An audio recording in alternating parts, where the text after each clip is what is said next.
Assalamualaikum warahmatullahi wabarakatuh. Apa kabar Ananda semua? Semoga sehat selalu ya. Hari ini kita akan belajar mengenai sistem peredaran darah manusia. Namun sebelumnya, mari kita membaca basmalah bersama-sama. Bismillahirrahmanirrahim. Mari kita mulai pembelajaran hari ini. Yang pertama kita akan pelajari yaitu mengenai darah. Nah, pada darah terdapat sel penyusun darah manusia yang terdiri dari ada sel darah merah. Diperhatikan ya gambarnya. Yang gambarnya agak bulat itu sel darah merah atau disebut juga dengan eritrosit, berfungsi untuk mengangkut oksigen.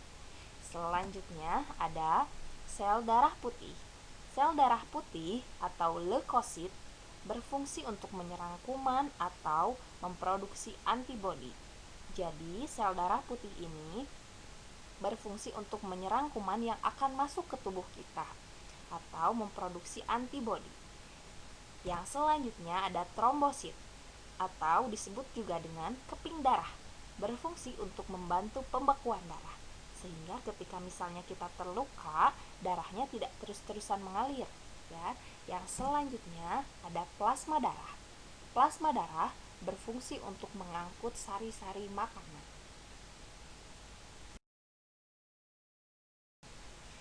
Tahukah kalian, kita memiliki golongan darah. Apakah kalian tahu golongan darah kalian? Nah, coba perhatikan gambar berikut. Coba lihat contoh kartu golongan darah yang ada di sebelah kiri. Nah, kemudian lihat hasil pemeriksaan golongan darah. Jadi, golongan darah itu ada 4 ya. Ada A, AB, B, dan O. Nah, coba dilihat dari kartu golongan darah. Nah, untuk yang anti A, coba dilihat anti A. Dilihat yang sebelah kanan, serum anti A. Nah, yang sama gambarnya seperti itu yang mana? Yang hampir sama adalah golongan darah A dan AB ya. Kemudian kita lihat yang anti B. Yang bentuknya seperti itu yang mana? A atau AB? A. Berarti coba kita cek. Seseorang bernama Arif ini memiliki golongan darah A. Jadi, kita bisa mengetahui golongan darah kita dengan cara mengeceknya. Nah, nanti hasil ceknya akan dimasukkan ke kartu golongan darah seperti ini. Jadi, kita bisa mengetahui golongan darah kita itu apa. Jadi, golongan darah itu ada A, B, AB, dan O. Penggolongan darah. Nah, penggolongan darah ini membantu kita ketika kita akan mendonorkan darah kita. Jadi, kita bisa tahu siapa saja atau golongan darah apa saja yang bisa menerima donor dari kita. Kita perhatikan gambar donor dan golongan darah yang di sampingnya. Coba lihat. Yang O, tanda panahnya menuju kemana saja? Ke O, ke A, ke B, dan ke AB. Oke, hebat. Selanjutnya, yang A kemana saja? Ke A dan ke AB. Yang B kemana saja? Ke B dan ke AB. Yang AB ke AB. Jadi, golongan darah O itu bisa mendonorkan darahnya ke O, ke A, ke B, atau ke AB. Namun, golongan darah O itu hanya bisa menerima donornya itu dari golongan O saja, seperti itu. Kemudian, golongan A bisa mendonorkan darah ke A dan ke AB, tetapi golongan darah A hanya bisa menerima donor dari golongan darah O dan A, seperti itu. Kalau B bisa mendonorkan kemana? Ke B dan ke AB. Kalau golongan darah B bisa menerima dari O dan B. Yang selanjutnya AB. AB bisa menerima donor dari O, A, B, dan AB. Tapi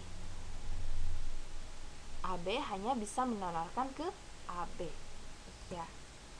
Kita masukkan ke dalam tabel ya. Jadi seperti ini. Golongan darah A hanya bisa mendonor pada A dan AB. Kemudian dapat menerima dari O dan A. Jadi seperti itu. Disimak ya tabel berikut. Selanjutnya, ada yang harus kamu tahu mengenai golongan darah. Yang pertama adalah donor universal, yaitu golongan darah yang dapat mendonorkan kepada semua golongan darah lain. Kira-kira golongan darah mana ya yang tadi? Yang selanjutnya ada resipien universal, yaitu golongan darah yang dapat menerima darah dari semua golongan darah. Masih ingat golongan darah mana? Nah, kalau lupa diingat-ingat ya yang tadi ya. Selanjutnya ada alat peredaran darah. Yang pertama yaitu jantung. Jantung merupakan organ tubuh yang berfungsi memompa darah ke seluruh tubuh dengan cara berkontraksi dan berelaksasi secara bergantian. Jantung itu terletak di dada sebelah kiri dan besarnya kira-kira sebesar kepalan tangan pemiliknya. Coba kepalkan tangannya. Nah, sebesar itulah kira-kira jantung yang kita miliki.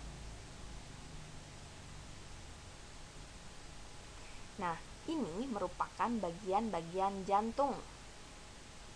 Jantung itu terdiri atas 4 ruang, yaitu serambi kanan, kemudian ada bilik kanan, kemudian serambi kiri dan bilik kiri. Antara bagian kanan dan kiri jantung dibatasi oleh sekat jantung yang disebut dengan katup jantung. Katup jantung ini fungsinya untuk mencegah bercampurnya darah yang mengandung oksigen dan karbon dioksida. Coba diperhatikan bagian-bagian jantung ini. Ada aorta, pembuluh darah balik kava atas, katup pulmoner, katup trikuspid, serambi kanan, pembuluh darah balik kava bawah, balik kanan, otot papiler, arteri koroner, bilik kiri, katup aorta, katup mitral, serambi kiri, dan arteri pulmonaris.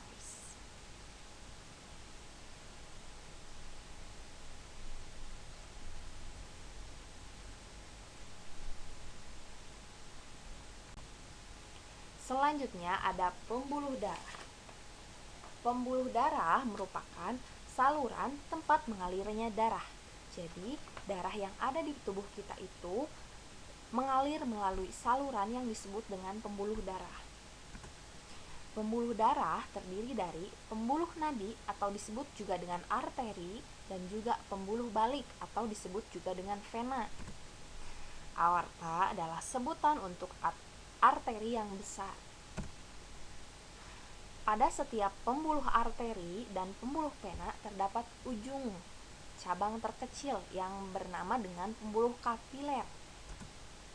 Nah, pertukaran oksigen dan karbon dioksida ini terdapat di pembuluh kapiler. Nah, untuk lebih memahaminya mengenai pembuluh nadi atau arteri dan pembuluh balik atau vena, mari kita perhatikan tabel yang ada di slide berikutnya. Perbedaan pembuluh nadi dan pembuluh balik. Nah, yang pertama itu dari faktor pembedanya. Kemudian, ada darahnya banyak mengandung apa? Jika pembuluh nadi atau arteri itu banyak mengandung oksigen. Pembuluh balik atau vena itu banyak mengandung karbon dioksida. Yang selanjutnya ada letaknya. Pembuluh nadi itu terletak jauh dari permukaan tubuh. Pembuluh balik itu terletak dekat dengan tubuh dan nampak kebiruan. Yang selanjutnya, dinding pembuluhnya untuk nadi itu ototnya tebal dan dinding pembuluh untuk pembuluh balik atau vena ototnya itu tipis. Yang selanjutnya ada aliran darah atau arah aliran. Arah alirannya untuk pembuluh nadi itu keluar dari jantung. Kalau pembuluh balik itu arah alirannya itu kembali ke jantung. Selanjutnya, jika terluka pada pembuluh nadi itu darahnya akan memancar keluar. Nah, jika terluka untuk pembuluh balik, darahnya itu hanya merembes. Jadi ketika misalnya Ananda semua terluka, misalnya terkena pisau di ujung jari, nah kemudian darahnya apakah memancar atau merembes? Jika merembes, berarti pembuluh yang ada di ujung jari itu merupakan pembuluh balik atau pembuluh vena.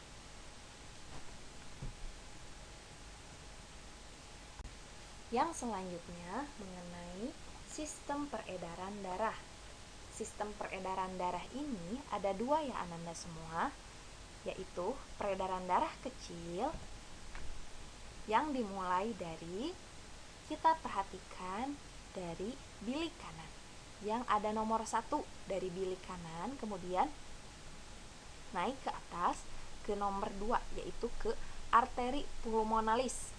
Nah, di arteri pulmonalis kemudian masuk ke paru-paru, selanjutnya masuk ke vena pulmonalis, kemudian masuk ke serambi kiri. Nah, itu disebut dengan peredaran darah kecil. Jadi, peredaran darah kecil itu yaitu peredaran darah dari jantung menuju paru-paru, kemudian kembali lagi ke jantung. Saat menuju ke paru-paru, darah yang kaya akan karbon dioksida dalam paru-paru, terdapat pertukaran karbon dioksida dan oksigen, sehingga saat menuju jantung, darah kaya akan oksigen. Yang selanjutnya yaitu ada peredaran darah besar. Peredaran darah besar ini kita perhatikan dari nomor 6, yaitu dari bilik kiri. Dari bilik kiri ini kemudian naik ke atas ke nomor 7 atau ke arteri besar atau disebut juga dengan aorta ya Ananda semua. Kemudian masuk ke arteri, ke bawah ya, ke arteri, ke nomor ke bawah ya. Kemudian setelah masuk ke arteri, masuk ke seluruh tubuh. Selanjutnya setelah melalui seluruh tubuh, kemudian masuk ke vena atau di situ ada nomor 9 ya. Selanjutnya masuk ke serambi kanan. Nah, peredaran darah besar yaitu peredaran darah dari jantung menuju ke seluruh tubuh dan kembali lagi ke jantung. Darah yang banyak mengandung oksigen mengalir dari bilik kiri yang tadi yang awal ke seluruh tubuh kecuali ke paru-paru. Lalu akan terjadi pertukaran darah yang kaya oksigen dan karbon dioksida di seluruh tubuh. Darah yang banyak mengandung karbon dioksida kembali lagi ke jantung melalui vena ke serambi kanan. Jadi pertukaran itu jika dilihat di gambar berada di gambar yang antara merah dan biru. Jadi itu di antara merah dan biru itu terjadi pertukaran antara oksigen dan karbon dioksida. Bisa dilihat dengan jelas ya di gambarnya. Alhamdulillah, pembelajaran hari ini telah selesai. Semoga Ananda paham ya mengenai materi hari ini. Terima kasih banyak Ananda semua. Kita akhiri dengan membaca hamdalah bersama-sama. Alhamdulillahirabbil alamin. Wassalamualaikum warahmatullahi wabarakatuh.